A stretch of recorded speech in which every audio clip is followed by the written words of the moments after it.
Malayo sa siksikang kulungan ang Iwahig Prison and Penal Farm sa Palawan. Dito natututo ang mga persons deprived of liberty sa aquaculture at agrikultura.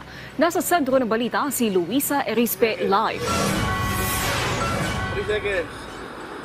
Naomi, kitang-kita dito sa Palawan ang matagumpay na ginagawa ng administrasyon ni Pangulong Ferdinand R. Marcos Jr. para magkaroon ng reforma sa mga kulungan, partikular na sa pagpapakilala sa mga persons deprived of liberty ang larangan ng aquaculture at agrikultura.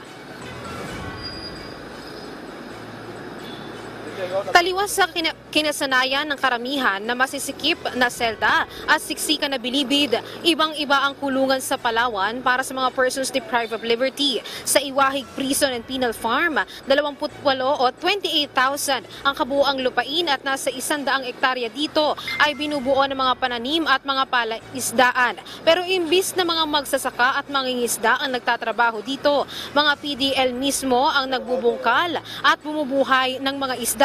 Sabi ng Bureau of Corrections, ito ang bunga ng Memorandum of Agreement na pinirmahan ng Department of Justice at Department of Agriculture noong Hulyo ng taong ito.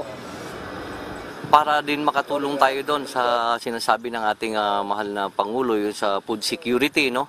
So, ang simula niyan para makapag-produce tayo dito at makatulong tayo sa supply ng mga gulay natin at bigas natin dito sa Puerto Princesa City and Palawan Province. Ilan naman sa mga PDL ay galing sa New Bilibid Prison sa Muntinlupa City bilang bahagi ng decongestion program ng pamahalaan. Sa kasalukuyan, nasa 1,000 PDL na ang dinala sa Iwahig na mula sa Metro Manila. Aminado naman ng Bucor na sa una ay hirap pa sa disiplina at sistema ang mga bagong salta na PDL. Pero dahil sa sunod-sunod nilang training, kalaunan ay nakasabay na sila sa sistema sa Iwahig. Sa Disyembre, inaasahan ng aanihin ang nasa 100 ektarya ng palay, gulay, kasoy at meron ding mga tilapia matapos ang ilang buwang pagsisikap ng mga PDL. Libo-libong mga sako ng bigas at gulay ang pwede nilang ibenta mula sa Iwahig na inaasahang malaki ang maitutulong sa pagbaba ng presyo ng mga bilihin sa merkado. Inaasahan po na talagang magbo-boost yung rice production natin this time.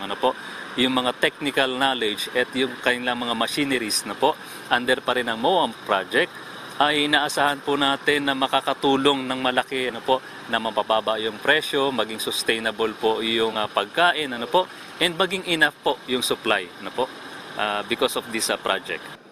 Naomi, inaasahan nga na sa susunod na taon ay lalawak pa o lalawig pa ang mga lupain na binubungkal, tinataniman ng Bureau of Corrections o ng mga PDL sa loob ng Iwahig Prison and Penal Farm. At inaasahan na makakatulong din ito sa pagbaba ng presyo ng mga bilihin dahil nga sa ngayon ay patuloy pa rin yung pagsipa ng presyo ng mga bilihin, lalo na ng gulay at ng bigas. Kaya inaasahan na sa mga susunod ay makakatulong na ito sa pagbaba ng presyo sa merkado.